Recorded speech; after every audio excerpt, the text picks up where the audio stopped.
Good evening. Join palms, bow. The Four Great Vows. I vow to deliver innumerable sentient beings. I vow to cut off endless vexations. I vow to master limitless approaches to Dharma. I vow to attain supreme Buddhahood.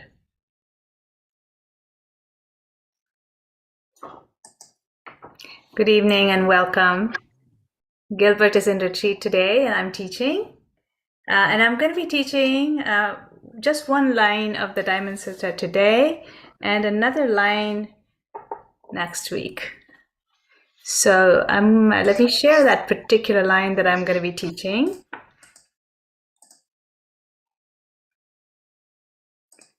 Here it is, a couple of translations of that same line. So this line says, if Subhuti, a bodhisattva holds on to the idea that a self, a person, a living being, or a lifespan exists, that person is not an authentic bodhisattva. Translation by Red Pine. Subhuti, no one can be called a bodhisattva who creates the perception of a self or who creates the perception of a being, a life, or a soul. And Bhikkhu Dharma Mitra, translating Hanshan, whose commentary is called the Diamond Sutra's Severance of Doubts. Subhuti, if a bodhisattva retains the perception of a self, the perception of a person, perception of a being, or perception of a self, then he is not a bodhisattva. So a very profound line here, and three very interesting translations. And there is more detail that each of these people go into that we are going to get into. But at the outset,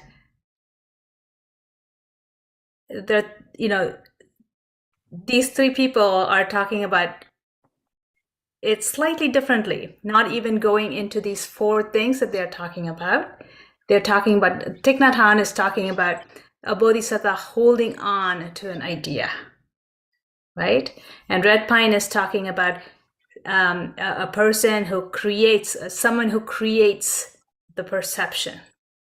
And Bhikkhu Dharma Mitra is talking about somebody who's retaining a perception. Okay, one moment. So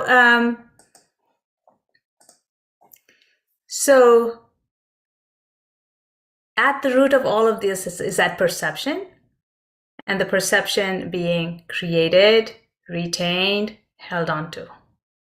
And what perception are we talking about? A perception of self, a person, life, and being.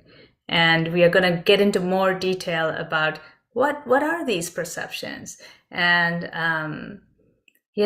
why is it not such a good idea to hold on to these? And Hanshan actually goes into the steps for letting go of these perceptions. So it's really rich material we are going to cover from the Diamond Sutra. And the Diamond Sutra is full of gems like this. So not only is it a diamond cutter, it is a diamond as well. So let's actually look at the root of all of this is the wrong perception, right? So Thich Nhat Hanh says, stop sharing. So Thich Nhat Hanh says, the Sanskrit word for perception is sanjna. Sanjna. According to the Vijnanavada school of Buddhist psychology, perception has two components: a subject and an object of cognition. Walking in the woods at night, if we see a snake, we will probably feel very frightened. But if we shine our flashlight on it and see that it is just a rope, we feel a great relief. seeing the snake was an erroneous perception. Seeing the snake was an erroneous perception. And the Buddha teaches us that the four notions, self, person, sentient being, and lifespan, are four erroneous perceptions at the root of our suffering. So the perception, sanjña, is what is being seen through here by working on this one line. And what happens when the emptiness of self, person, life, and being is seen through is that it's as though what you mistook to be a snake turns out to be just a rope. So that's the great relief that comes from seeing through the apparent solidity of self, person, sentient being, and a lifespan. So Thich Nhat Hanh further goes into explaining this particular, one moment, where is this?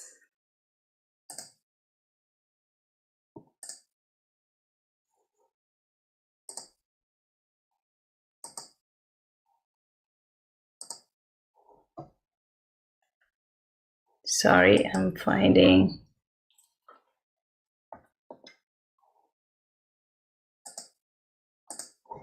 Okay.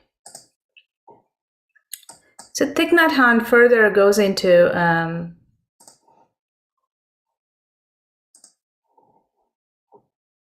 this particular Chinese character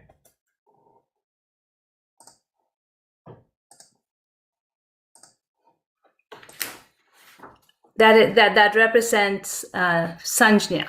It's Sheng, and in English it's translated as perception. So he says sanjña is a Sanskrit word for perception, notion, idea, or concept.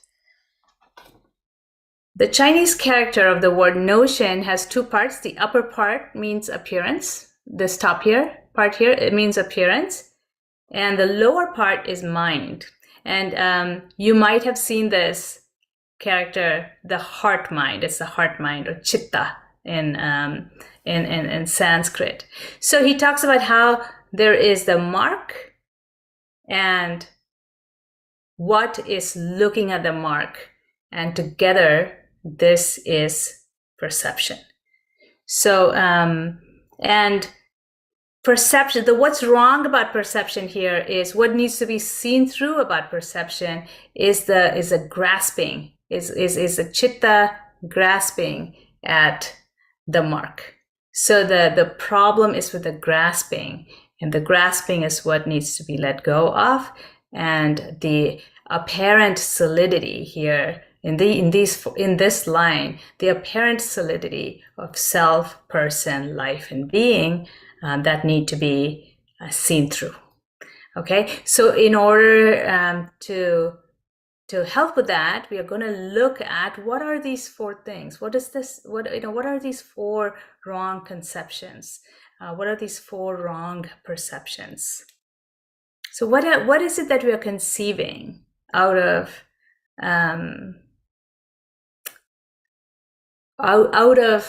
emptiness, out of what doesn't need to be conceived of, right? So there's this different. These four terms are defined in subtly different ways, and all of them are very helpful because we could look at, is this how I'm solidifying the sense of me, right? If we can say, this is how I'm solidifying something that isn't solid to begin with, right? Then we can let go. We can let go of this wrong conception that something is a snake when it is not even a snake.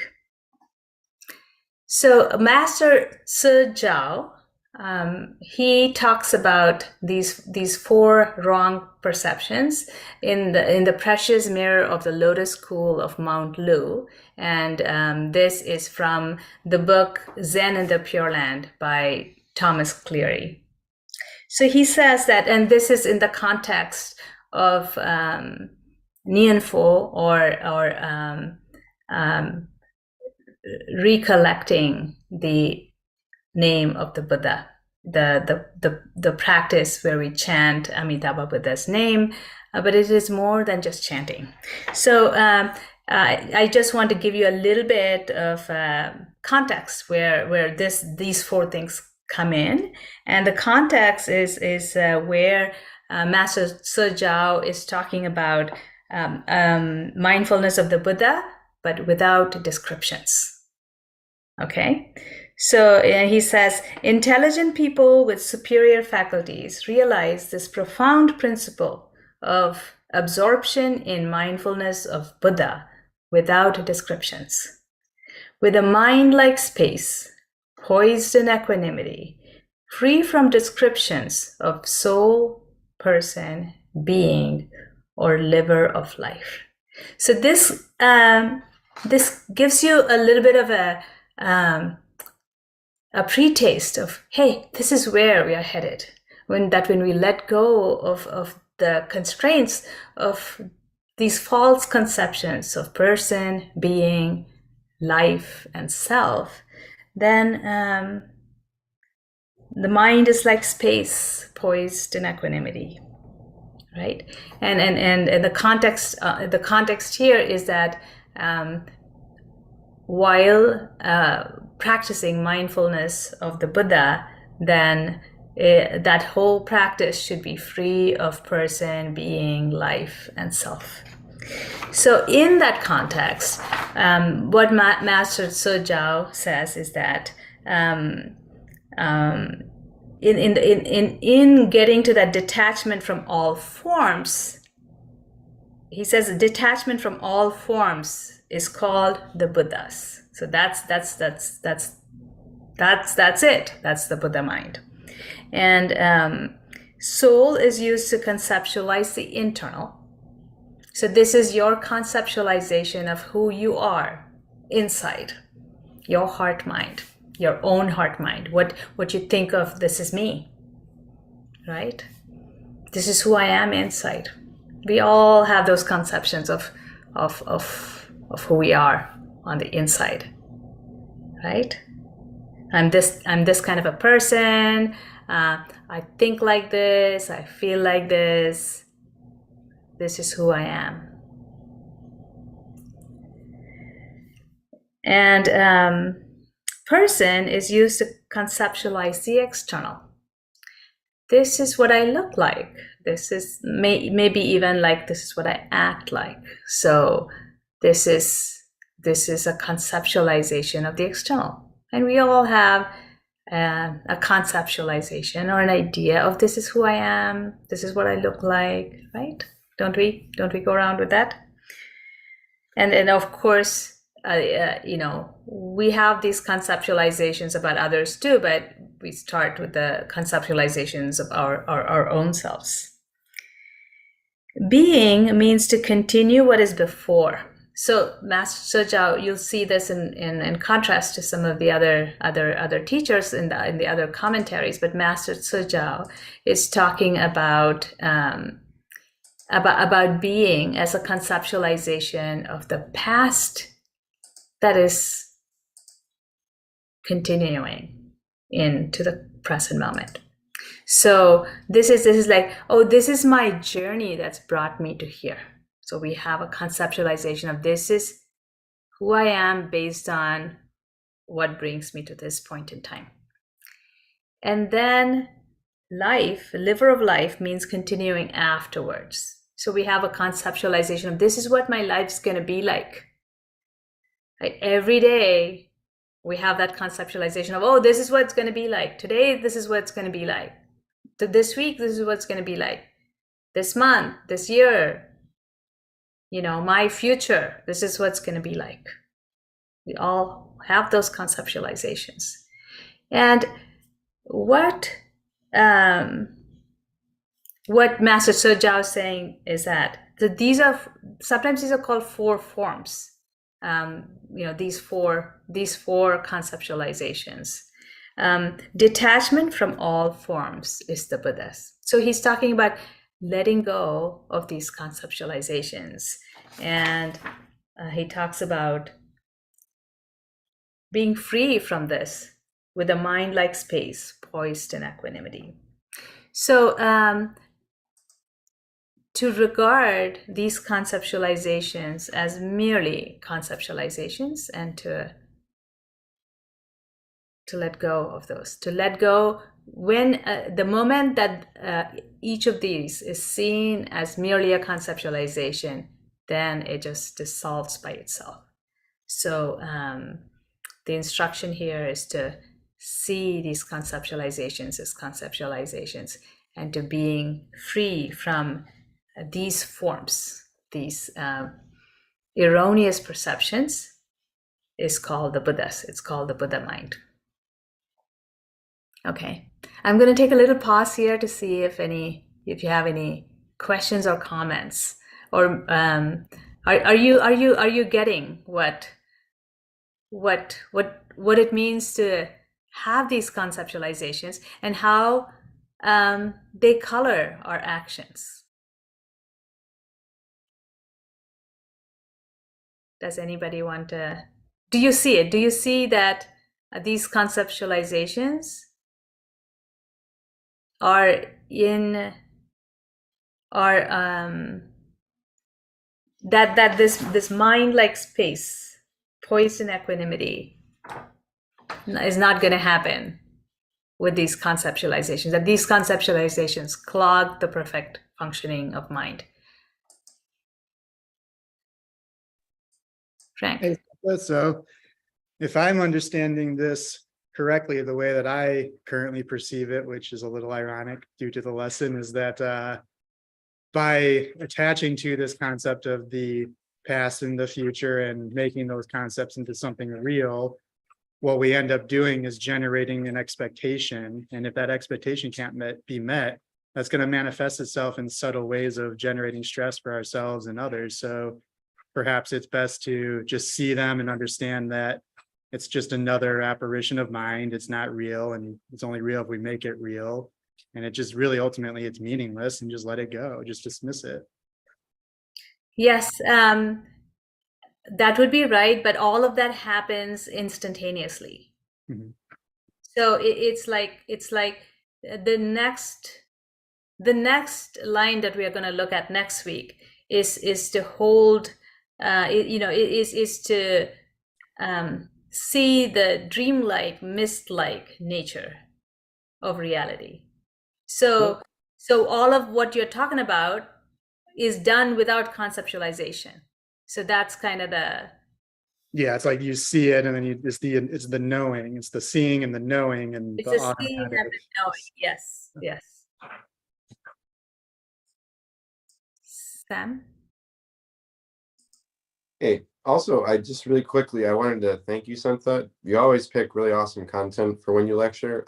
I personally like Diamond Sutra is one of the only sutras I've taken a lot of time with. So, but I just wanted to say too, from even a more conventional standpoint, like the no self, no being, no life, no soul, like not giving rise to these things.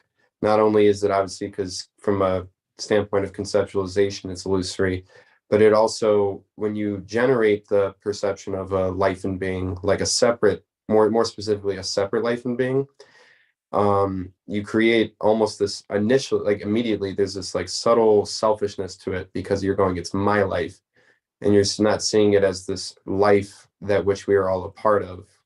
And I know that's obviously not the esoteric or this or that, but it's, from a conventional standpoint, generating this perception of a separate life and being versus life and being, it allows for, I feel like, a more inclusive or selfless or connected, at least, pathway to living or interacting with others. That's a perfectly valid way to approach it, because suffering arises not just from seeing life as my life, Mm-hmm. right? And being as, me being in opposition to everything else that's being. But in each of these, there's suffering that arises from having these conceptions. So to say that, this is me, in the sense that this is how I think, this is how I feel, this is me on the inside, and this is how I look, and this is how I interact, that's me on the outside. To have those reified causes problems as well. That causes suffering as well. So the root of suffering is these three forms. Sorry, these four forms. Mm-hmm. So yeah. Thank you. Thank you. Thank you. Vadim? Yes, Tanta, thank you. That sounds like a great explanation, but actually that also sounds quite scary, because if you start to think about it, these four concepts are the basis of, well, let me talk about myself. The basis of all my actions, right? I'm somebody who gets up, goes to work, comes back, makes a living, has a family, studies the Dharma, whatever, you name it. So as soon as I get rid of these four concepts, I don't know where I stand. I get up in the morning, so why would I go to work if there is no me to begin with? Yes. That's kind of, I'm deliberately simplifying it, but that sounds quite scary, actually. It's nice to discuss it in a very nice setting, but if you actually think about all the implications of what it means to discard these four notions, that is scary. That's what I want to share. Yes, it is indeed scary. And which is why next week I'm going to be talking about,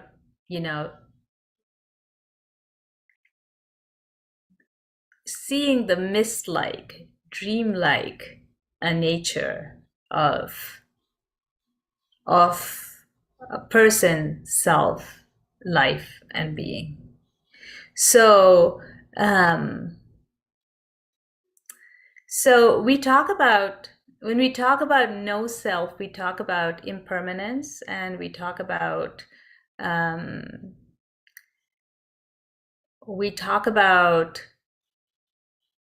on the time scale that there we talk about impermanence, how it is all, things are always changing.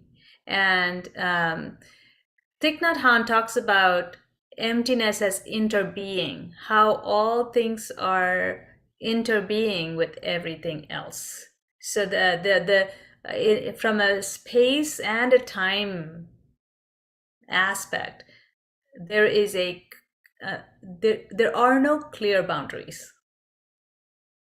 So all of these conceptualizations are making clear boundaries, or putting, or attempting to put clear boundaries where clear boundaries are just not possible. So just recognizing that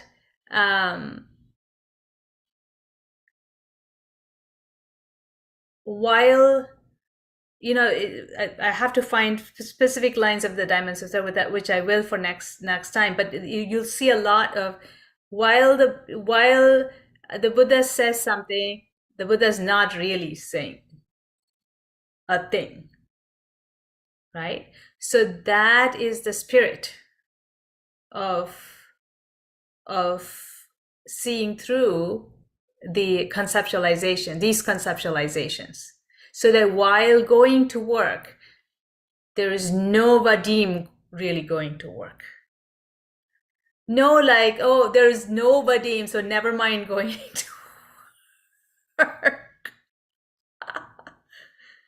Yeah, let me. Yeah, do you wanna say something? Yeah, that's the key issue, actually retaining the motivation as soon as you understand that there is no I, because most of the motivation in life least for me, is actually selfish, whichever way you think about it. Mhm. So the key thing here is actually retaining some kind of a motivation, not becoming a coach potato after you realize what it means. Yeah, so that's in a way the skillfulness of Mahayana is that even before you go into the emptiness of self and other, we start with a vow to deliver all sentient beings, right? So we exchange the selfish motivation for a much bigger motivation. So when that vow is like fully ingrained, then the motivation becomes much larger. Yeah. And then that motivation provides a container for the dissolving of these four forms. And then in that container called the Mahayana, the dissolving of these four forms leads to the perfect functioning of the Buddha mind, but it leads to the delivering sentient beings, that first great vow. Okay. Suzanne?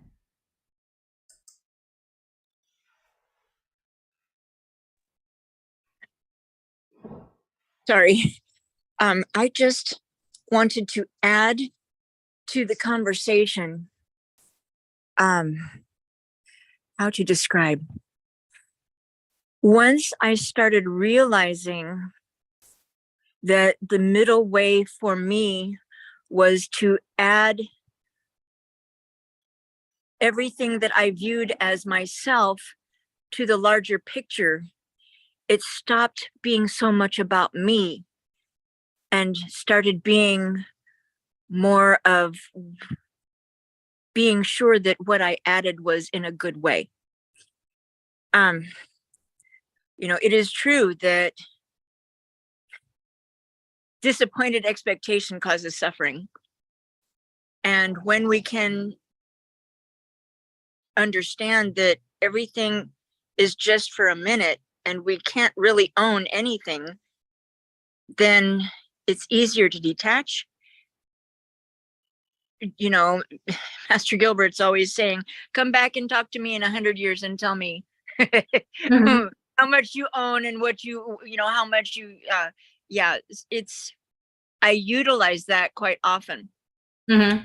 to remind myself that what I'm doing is the bigger picture, and it helps to not, worry about what am I getting out of it.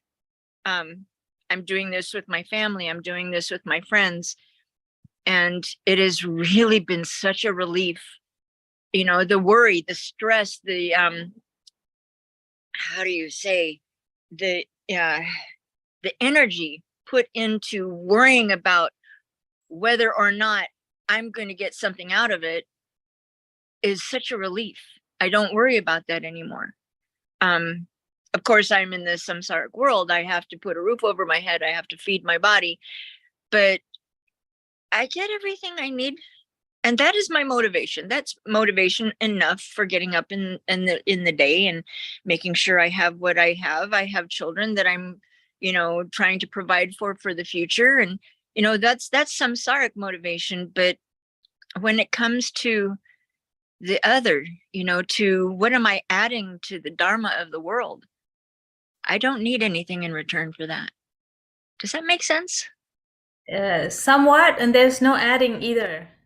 How Right. could you add? But Yeah, I see where you're coming from. Yeah. using the terminology of the samsaric world and the But terminology. keep going. No. It's possible to get even the terminology clearer. So keep going. I mean, it is definitely about seeing one circle beyond, and Yes. one circle beyond, one circle beyond. Yes, the journey does not belong to me. And I'm fully cognizant of the fact that I'm probably going to come back. I just try not to come back as a stink bug. That's enough out of me. I'm good. Tori? Yes, I just want to share that I too also, when I first learned that the forms are not real, and it was very scary for me as well, I remember. But then when I truly understand that the forms also came from the mind, that mind is everything. And also the path of Bodhisattva does not negate the causes and conditions. Bodhisattva in terms actually works with the causes and conditions. So these forms, it's not like we just poof, just abandon everything, just kick them away.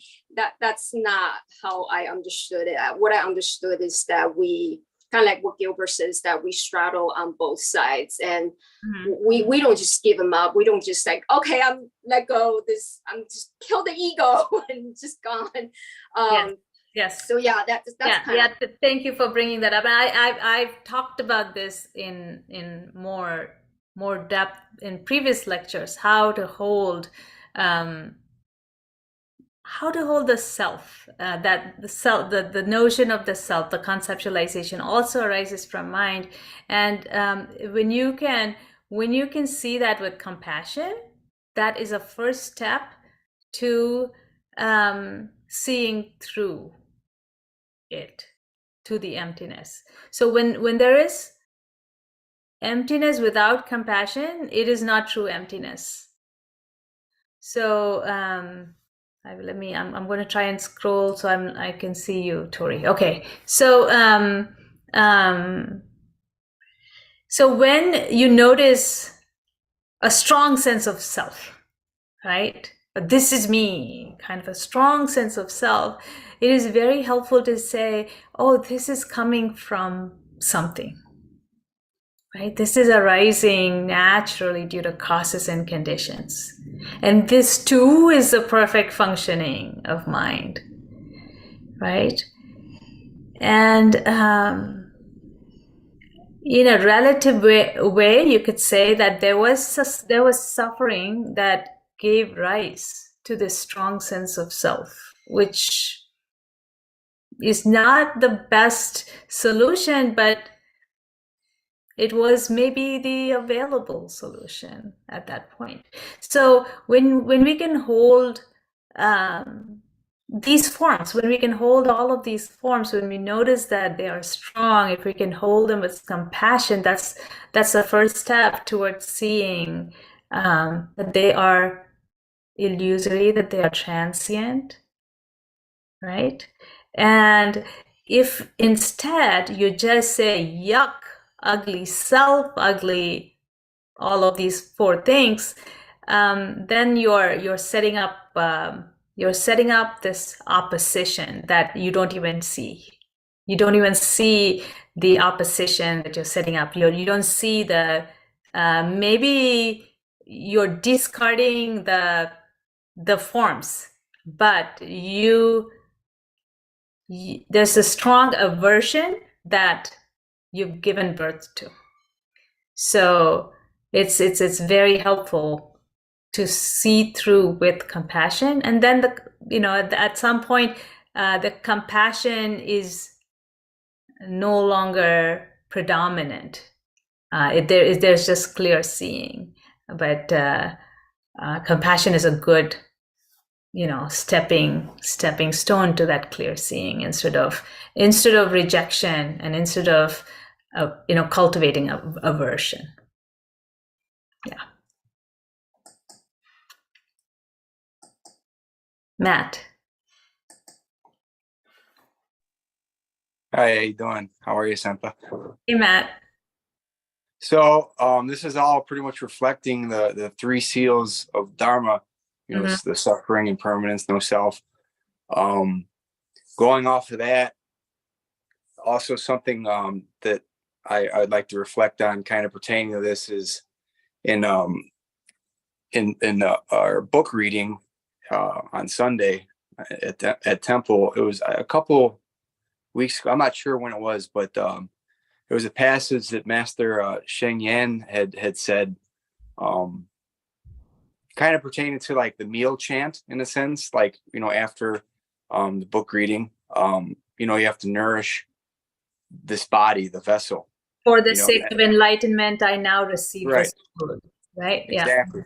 Yeah. Mhm. So with all that being said, you still got to treat it like, you know, this body still, you have to give it the best experience in a samsaric, you know, realm in order to, in my opinion, in order to fully reach your whatever outcome you want of your path of being a bodhisattva, you know. So I mean, a lot of the times I've noticed that, you know, early on, especially getting, you know, super excited by some type of practice that really like deeply entrenches you in feelings and sensations you've never really felt for something, kind of pertaining to what Suzanne was saying with like faith, but in a deeper sense. But that's easily misread because you could, you know, attach to a lot of things that in the whole premise of, you know, Buddhism and stuff is quite the opposite, you know.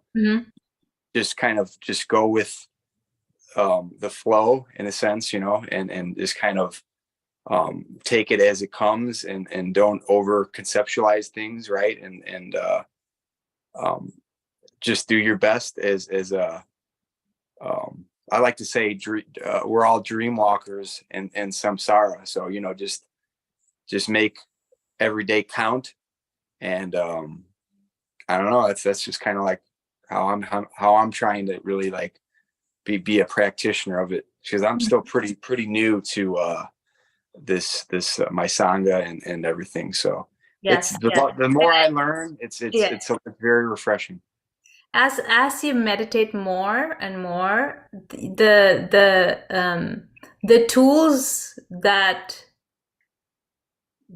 you have for seeing clearly, the tools that you have for flowing freely are going to get sharper, and your experience of what it means to flow freely is going to change. It you know, it's going to deepen, and to flow freely is emptiness. Right. Absolutely. To flow freely is unlimited compassion. Just no obstructions of any sort. There's no obstruction of any sort. Is to dwell nowhere. That is to flow freely. So as Frank would say, it's bliss. Bliss is also beyond bliss. It's also beyond bliss. Yeah, of course. Yeah, because that's an attachment as well. So yeah. Without demonizing bliss, it's also beyond bliss. Right. So well said. Okay. Thank you. All right. Okay. Thank you. So I'll move on to. There is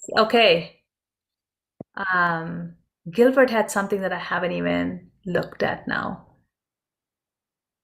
Gilbert, you want to say something? Are you there still?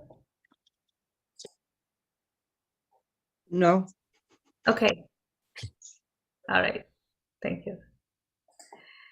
All right. Okay. So we're now going to look at some of the other teachers are talking about saying about these same four things.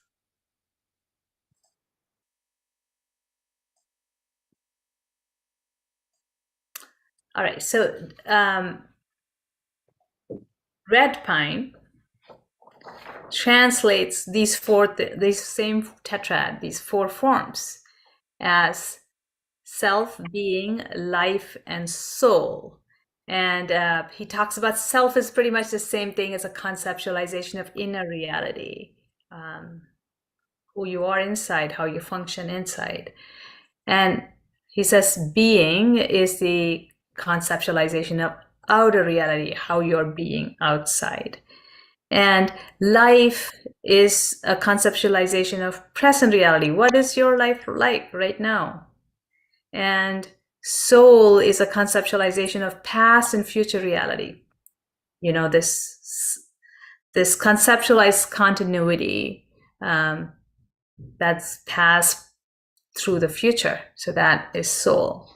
And again, all of these conceptualizations, when they are solid, give rise to suffering. So, I'm going to read a little bit from what Red Pine says.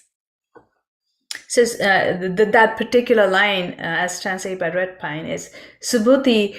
No one can be called a bodhisattva who creates the perception of a self or who creates the perception of a being, a life, and a soul. And he says, throughout the Mahaprajna Paramita Sutra, the Buddha lists 16 such perceptions that represent the different views common in his day concerning the element of our existence believed to be permanent or real. So that's, again, permanent or real. You're taking something to be permanent or real that is neither permanent nor real. The 4 included here focus on the dimensions of space and time. Atma or self refers to an inner reality. Sattva or being to an outer reality. Jiva or life to present reality. Pudgala or soul to a future or past reality. Thus, bodhisattvas stand without being attached to the spatial dimension of self and being.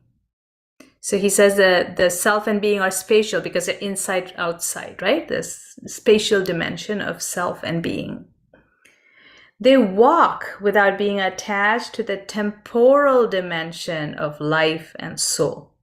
Any permanent and real conceptualizations as permanent and real of the present and of the soul through the past and future.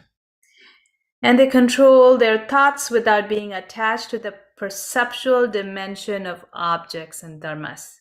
So I have a little problem with this translation or his commentary where he says they control their thoughts. It's not as though bodhisattvas are wrangling with their thoughts, but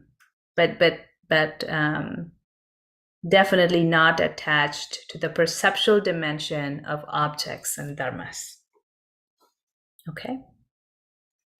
So again, this is, even though the tetrad is slightly differently portrayed, it's still useful for you to become aware of how am I conceptualizing my inner reality?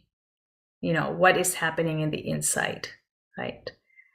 How my brain works, my feelings, my heart works. How do we solidify, make permanent, make real, or assume to be real, assume to be permanent? How does that cause suffering?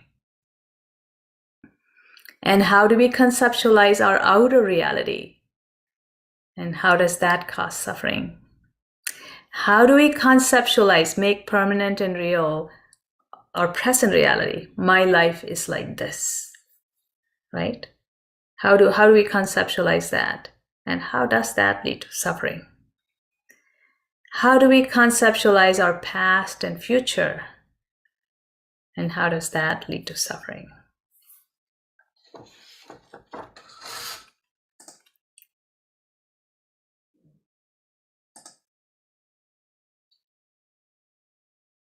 So, Thich Nhat Hanh, this is Thich Nhat Hanh, and he describes this same tetrad in a slightly different way. So he says that self is what I think I am. That's the self, that's still the inner. And person is my physical appearance, outer still. And a living being, he says that that's about your conceptualization of you as a separate living being, as opposed to non-living things and maybe even other living beings. So it's almost like in an ecology, in the science of ecology, every living being, even and non-living beings, and it's all in a cycle, right? Like nothing is by itself. It's all a participant in an ecology. So it's this. We assume that we are a living being that is somehow separate. So that's the living being, and we assume that we have a lifespan.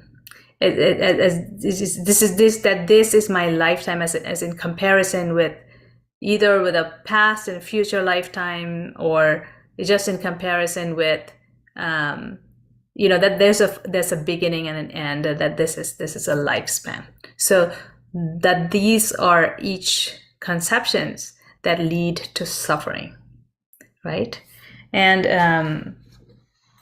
so that is Thich Nhat Hanh. And Han Shan actually, when he talks about how to practice using this tetrad, this 4 forms, he is building off of this kind of an understanding, like the understanding that Thich Nhat Hanh portrays of these 4. That's what Han Shan is building off of. So, and Han Shan, I'm gonna read a little bit from Han Shan first, and then define conceptualization. So Gilbert wants me to define conceptualization. Conceptualization is making a concept. Conceptualization itself is a creating. You're creating an idea, and you assume that idea to be the real thing. So, the Diamond Sutra says, no life and being, personality. What is there is mind. Conceptualizations are dreams. That's what Gilbert's saying, that conceptualizations are dreams. And we hold the concept to be something real. And we almost forget what it is that is being conceptualized. And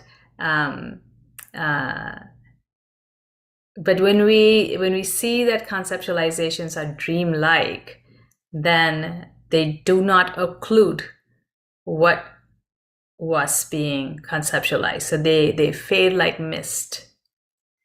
So Gilbert, did you want to say something?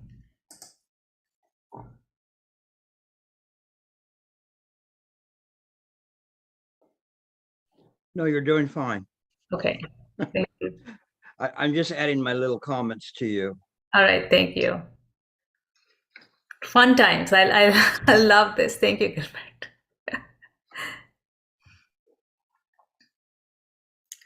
All right. Okay. So Han Shan, as in this work called the Diamond Sutra, Severance of Doubts, translated by Bhikkhu Dharma Mitra. And I was fortunate enough to have an email conversation with Bhikkhu Dharma Mitra, who is a disciple of Master Xuanhua of the City of the 10,000 Buddhas, I think. And he shared this as yet unpublished translation of Han Shan's work, treatise on the Diamond Sutra. So Han Shan says here, there is fundamentally no self at all. If one entertains the notion of the existence of a self, then one entertains the notion of the existence of a person. So if there's something you think that there's something on the inside, then of course there's an outside, right? When there's an inside, the outside co-arises. Then one entertains the notion of the existence of a being. So there's an inside and outside, of course, it's happening through time. There's a being, and of a life. And that being has a beginning and an end in time, right? If one merely conceived of the existence of these 4 types of characteristics, then one would thereby fail to qualify as a bodhisattva, which is what the line of the Diamond Sutra says. How then could one speak of liberating beings? Therefore, if a bodhisattva is to liberate beings, the bodhisattva should contemplate the non-existence of self. So that's the starting point. If one does not retain the notion of a self, then one does not have the notion of a person. So when there's no inside, there is no outside co-arising with it. Since one then no longer retains the notion of a self or the notion of a person, the realm of beings then naturally becomes one of quiescent cessation.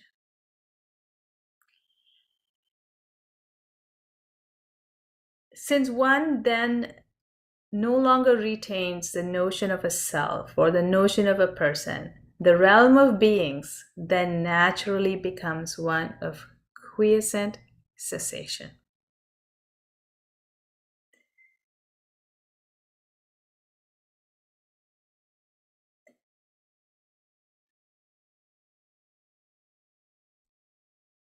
If beings are then seen as abiding in a state of quiescent cessation, then the fruit of Buddhahood is not far off at all. Yeah? It's beautiful, these couple of lines. I'm going to read it again. Since one then no longer retains the notion of a self or the notion of a person, inside and outside, the realm of beings then naturally becomes one of quiescent cessation. If beings are seen as abiding in a state of quiescent cessation, then the fruit of Buddhahood is not far off at all. So, no inside and outside, and therefore there's nothing. No thing. And then it's just quiescent cessation. And not just quiescent cessation of what is perceiving, but also what is being perceived. So that second line is talking about if beings are seen as abiding in a state of quiescent cessation. So what is seeing, what is being seen is all in the state of quiescent cessation. Then the fruit of Buddhahood is not far off at all. That being the case, what fearfulness could one then have about awaiting some distant point in time? It is for this reason that the Bodhisattva should contemplate the non-existence of self. The personality of Hanshan is really shining through in this one question. That being the case, what fearfulness could one then have about awaiting some distant point in time? So why should you be afraid of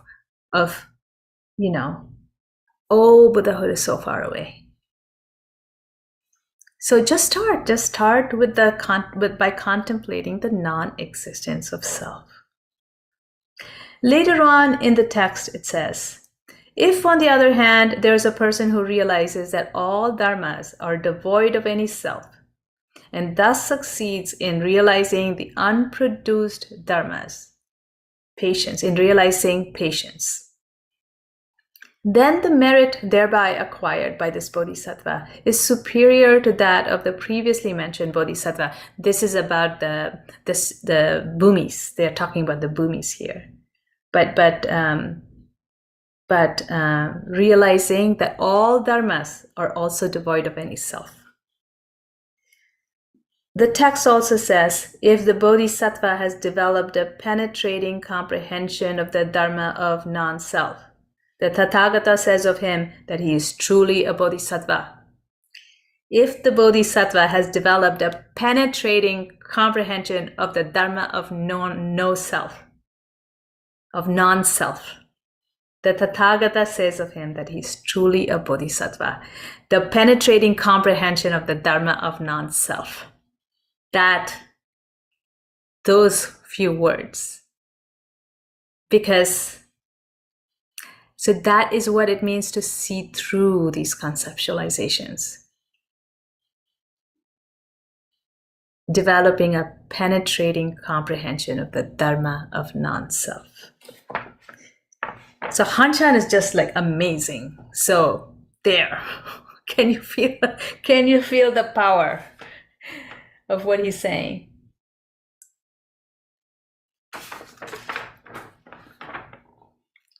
All right, so that's Hanchan, and I've got a little illustration of that, the 4-step process that he's talking about.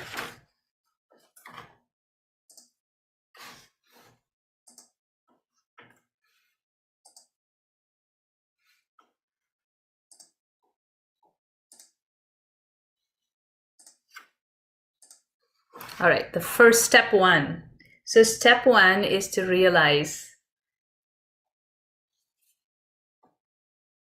that all dharmas are devoid of any self, right? To see the internal and the external as empty. The first step is starting with the internal as empty. The individual artificial compartmentalization of the heart mind, of what is processing the sense inputs, is seen as just a conceptualization. So it's not that it doesn't exist, but it's seen as a conceptualization. It's the conceptualization that is a problem. To be able to see through the conceptualization, and how, with a penetrating comprehension of the Dharma of non-self. Okay, so that's step 1, says Hanchan. And step 2 is, so what Hanchan says is that with the one happening, everything else just like follows on. So he says that if there is no concept of the internal, then the external also falls apart. Because only when there's that conceptualization of the internal, there's an external co-arising with that, right? And then only when there is a conceptualization of the internal and external as a thing, as a separate thing, there is that thing being. That thing is like there's some continuity to that thing, apparent continuity to that thing that comes about, right? And if there's an apparent continuity to that thing, then there's a start and an end. That's the lifespan, right? So all of these things come about because of that first false conceptualization of an individual permanent real self. And if that dissolves, then all of these others dissolve too. And in Charles Luke's translation of the same work, he titles it "The Diamond Cutter of Doubts." He goes into a little bit more detail on this 4-step process of seeing through the self, person, being, and a lifespan. So he goes into more detail. So let me stop sharing because I'm just going to read here. So in Mahayana and Chan Buddhism,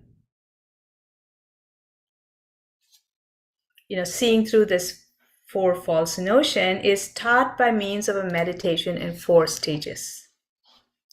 1, meditate on the ego or self as the owner of the physical body and as a subject who's meditating.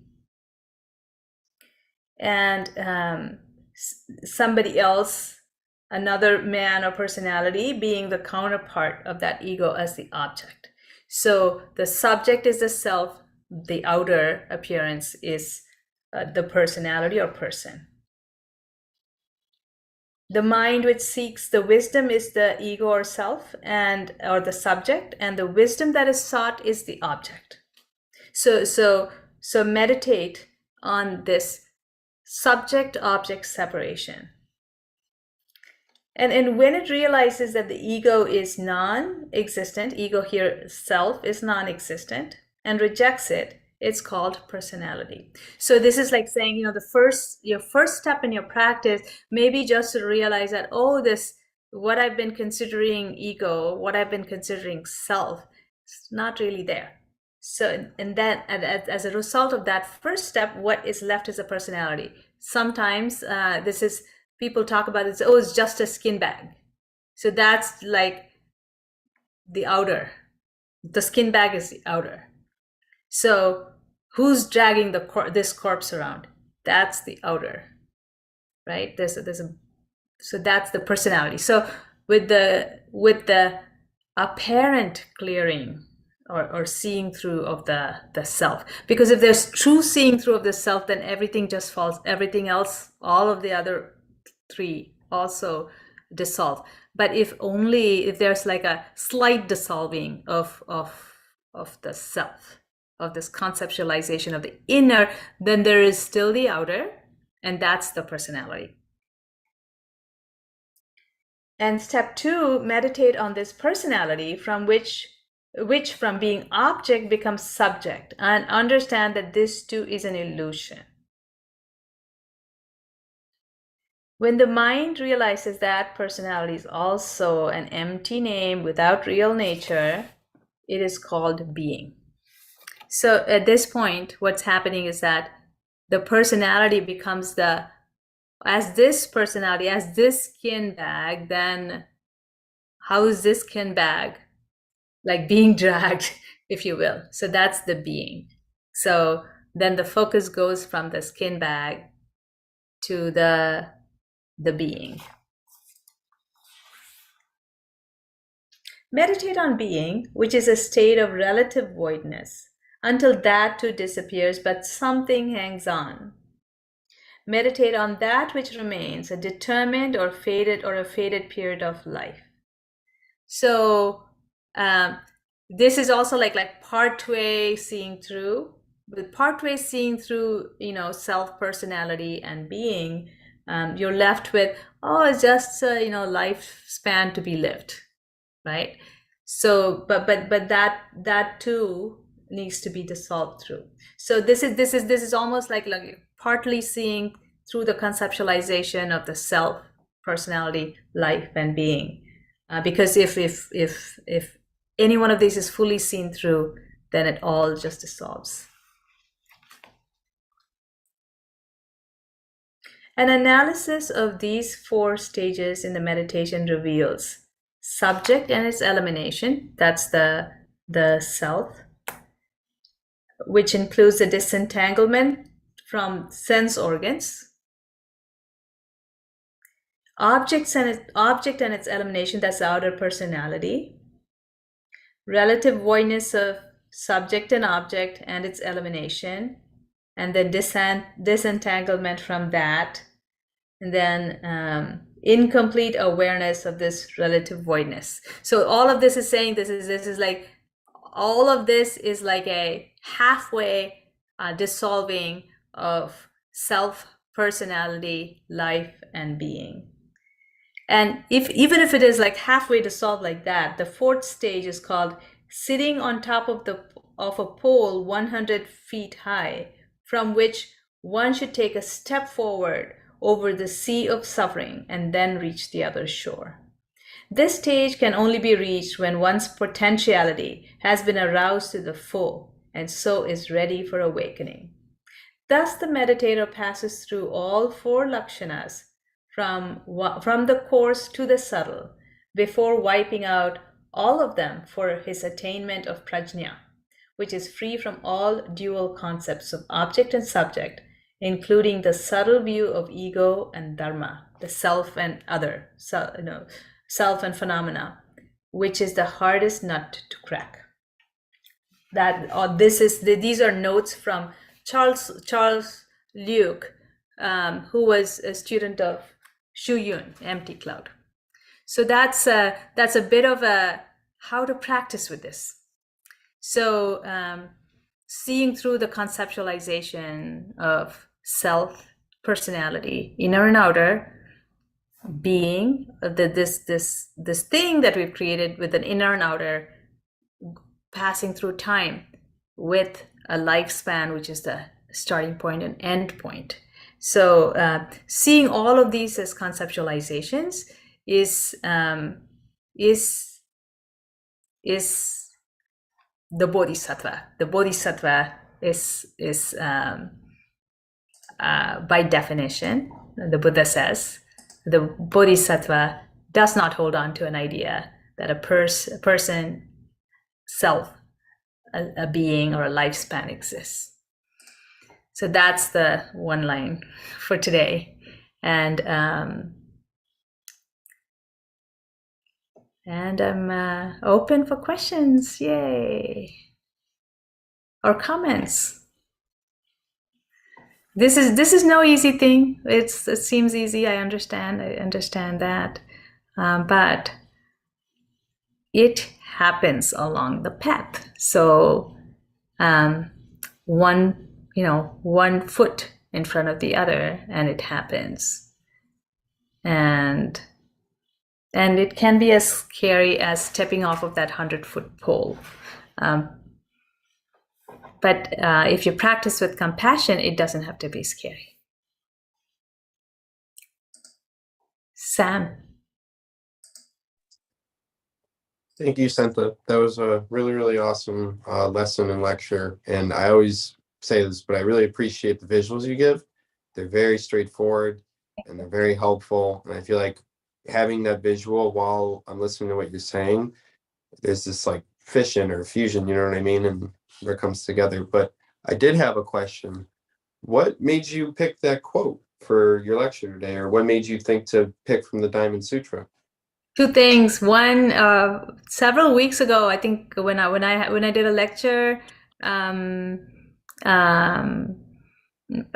had a question, and this was the answer to the question. So I showed this one slide. At that time, it was that very first slide, and I had only gone off of a kind of a secondary pointing at of the Diamond Sutra. It wasn't a direct commentary to the Diamond Sutra. So I knew I wanted to really delve into it, delve into that one line from multiple sources. So that was like a bookmark.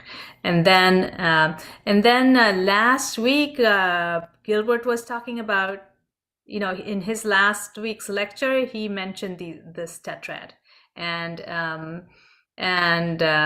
so before that lecture, he had sent me his notes for the lecture. And so in looking at that, I had a conversation with him about this, how fascinating these four forms are.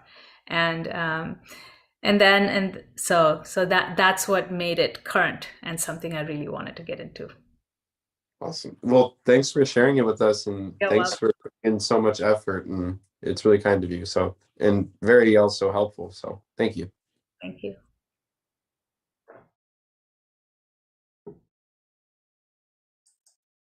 Vadim?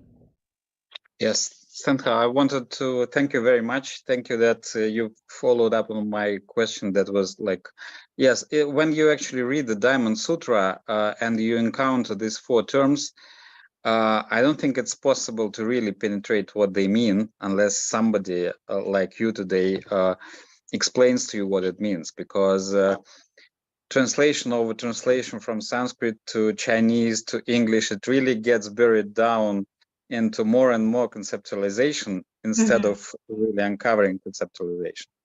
So that was really very helpful. And one more point I wanted to make is that actually might be an example of how intellectual understanding can be a companion in practice alongside meditation, because actually realizing what these four concepts mean helps you to understand how you're actually creating them in daily life, and catching them in meditation probably becomes easier. And also, thank you. And also in daily life, for example, who am I assuming myself to be? How do I?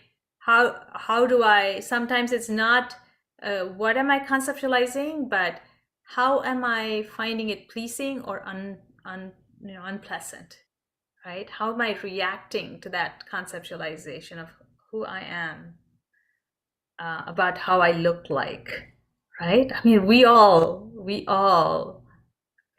cause so much suffering from these conceptualizations.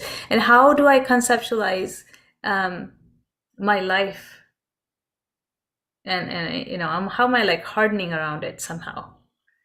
How am I conceptualizing my lifespan, and how am I hardening around it? How am I solidifying it? It's useful to just look out for that when you're just like walking around, doing whatever you're doing. Maybe even when you're like you're hurting, right? When you're hurting, and then it's like, hey, what am I assuming to be more solid than it actually is? That's a good question to ask. Yeah. Thank you. Thank you.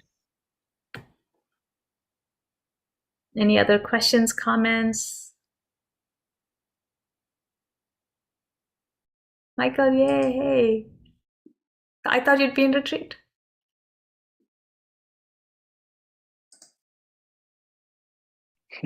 Hi, Santa. No, I'm not I'm at the World Religion Parliament of World Religion Conference. So, Awesome. so I talked to a lot of New Agey people, and it was interesting. Beautiful lecture. I came too late, unfortunately, but I could catch the end. And since you mentioned Charles Luke, just this weekend I sent my favorite commentary on the Diamond Sutra to a friend of mine, and is by Han Shan, and is printed in this Charles Luke book. Yes, and yes. I even have it. I can send it. I can If upload it. if you have a digital version, I would really. Yeah, so I'm posting it. I'm firing off. It's a bit a big PDF, so it comes in 2 parts. I just post it in the chat. I will send the second part after I finish talking. Okay. And then 2 comments. Since you mentioned the emptiness of phenomena can be seen after seeing through the emptiness of self. This is the order you put it. I did not quite say that. Well, Charles Luke says that this is how practice is ordered, and often it happens that way, but it doesn't have to. It doesn't have to. So here's like, for example, you have these stories of enlightenment where this is a nun is carrying like a water, she's carrying a pail of water or something like that, and the bottom breaks or something like that, and boom, right? Right at that point, both subject and object are dissolved. So it does not have to be it cannot be completely one after the other. So there's a moment of no subject and no object. In the moment following that, perhaps a recognition is only that of the emptiness of self.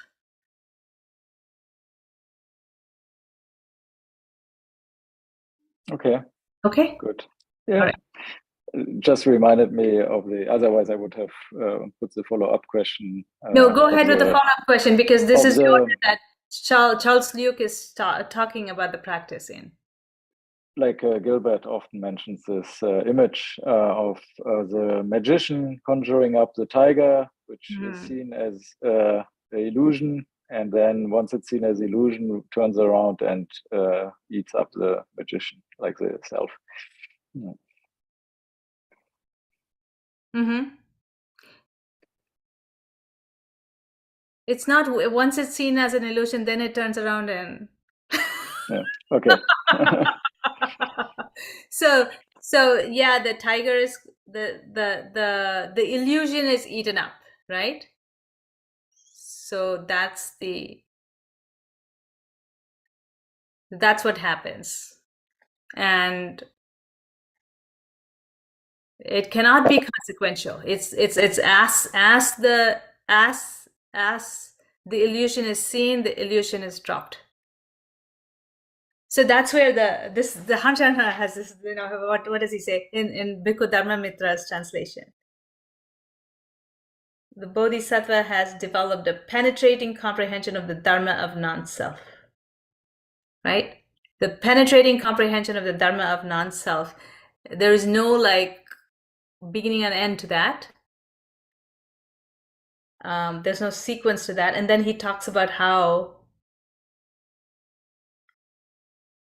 the realm of beings, since one no longer retains the notion of a self or person, the realm of beings then naturally becomes one of quiescent cessation. Quiescent cessation is that magician being sucked in. Okay. Yeah. And then the last comment was, this was when I came in, I saw you this, like showing the, organizing the four terms according to the temporal dimension and a spatial. Mm-hmm. And recently with another group, I went through the Platform Sutra, and the way it talks, and the Shifu's commentary on the Platform Sutra, and the way Shifu Sheng talks about formlessness was also formlessness in time and space. So it reminded me a bit of this. Okay, send me the reference. I would love to read that. Okay, yeah, I can also post it. Yeah. Thank you. Appreciate it. Okay, thank you. Weishan. Hello, Santa. Hi. Hello, everyone. A wonderful lecture. I loved it. And I just want to echo what you said. At the end, the practice have a different stages to realize the no form, or say the no, these four forms are empty of these four forms. Because I loved another contemporary master of Xu Yun, it's Lai Guo. I don't know how many people here knows that name. He's a great master, and in one of his Dharma lectures in the 12th consecutive 7-day retreat, he talked about the different stages of practice, of course, specifically using Huatou method. And he talked about at one stage, your wandering thoughts is gone while you're awake. I mean, there's no thoughts. It's purely just you're in the thought sensation. He mentioned at that point, its life is, or the conceptualization of these four forms is like a wheel. It never stops, it continues. But at that stage, when you are in the deep thought sensation, it will stop. The wheel actually stops. It stops functioning. It's not moving anymore. But the wheel is still there. You're not totally out of it. But that's I like to echo what you said. It's you gain confidence from that practice. You can see the illusory nature of your thoughts, or the illusory nature of those four forms. Mm-hmm. You can actually at that point in one of my retreat, I actually experienced it's shallow, but I experienced that. It's just all of your thoughts, you cannot even come up with thoughts. You can't. It's not like, okay, right now, if you think, I'm hungry, you can come up with a word inside your head. But when you're in that state, you say, I want to have a thought. No, impossible. That's a state. The conceptualization actually stopped, but but the will of life and death is still there. But that's an intermediate. That's a stage can make you think, oh, all of my thoughts are invalid. It's not that true. It's very amazing. I just want to echo what you said at the end. You mentioned that you can see certain things halfway through, not totally through. It's just only when you abandon the doubt sensation, your last grasping, you let go of everything. Then the will of life or death, it's gone. But in general, making me very excited listening to your lecture. It's beautiful. Thank you very much. I just want to echo that. Thank you so much.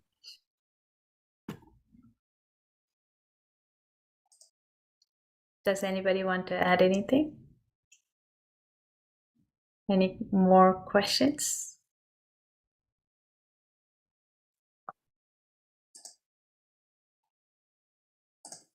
All right. Oh, Robert.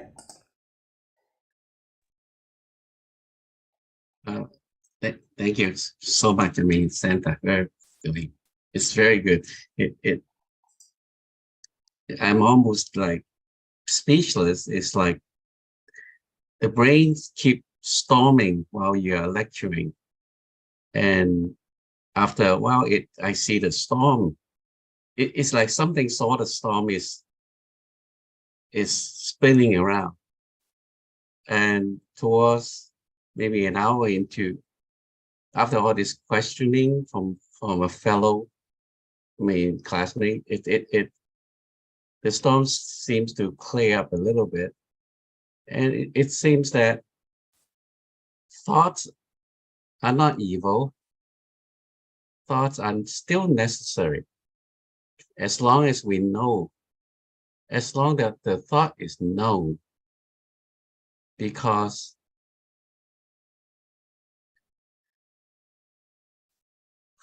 I have to bring up the word function. Sometimes thought is necessary to deliver or to perform a function as a bodhisattva, because at first I thought that thought is not good, but after the brainstorming, it's like, well, maybe not, because you still need this thought, this being, this little meat puppet to function in order to deliver, to help, to deliver your compassion, to help others. So your lecture is so dynamic that it went through all these stages. All these stages, yes. And it came to this conclusion. It's like, wow. Mm-hmm. And few weeks ago, Gilbert used the word gnosis. He also talked about gnosis, knowing or resting in the clarity of mind. The clarity of mind is you know all these thoughts that's going, because those thoughts are going to happen.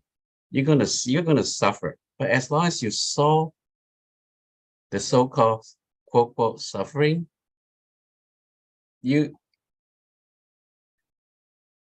it's up there. You just suffering doesn't have to be there. Yeah. So in the clarity of mind does not interfere with thoughts arising, but thoughts arising in the clarity of mind do not take over. Yeah. They do not take over. They do not. If you can think of,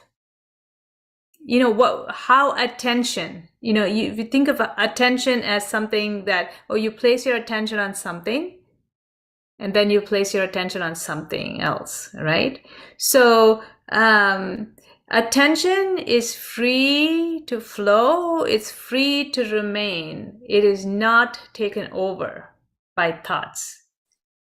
So thoughts are coming and going in the clarity of mind. So thoughts are not solid or sticky. Yes. Yes. The fun part is, I mean, I have to say that really the fun part is seeing it, aware of it, and knowing it, come and go. I mean, it is a lot of fun. I have to admit. Yeah, thank you, Santa. Thank you, Robert. for a fantastic lecture. Thank you. Anybody else? Any other comments, questions? Thank you, everybody.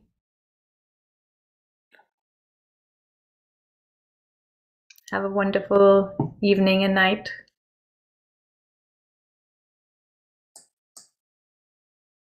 I'm gonna stop recording.